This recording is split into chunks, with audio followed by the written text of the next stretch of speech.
Snart har alle danskere en digital postkasse.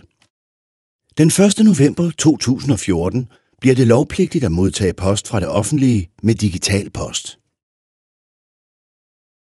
Mange borgere kan allerede i dag modtage og sende digital post. Som leder kan du drage nytte af dette.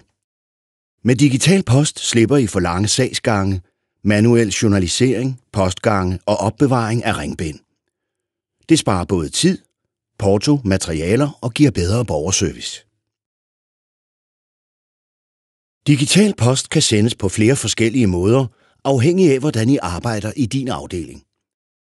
I kan sende direkte fra din afdelings- eller funktionspostkasse i Outlook, med et almindeligt Word-dokument eller gennem et fagsystem. Korrespondancen med borgeren kan gå begge veje og gøre det nemt og overskueligt for begge parter. Sikkerheden er helt i top, fordi det foregår med sikker post til borgerens digitale postkasse. Gå til din ledelse eller digitaliseringschef allerede i dag for at høre om hvilken løsning af digital post, der passer bedst til netop jeres arbejdsgang.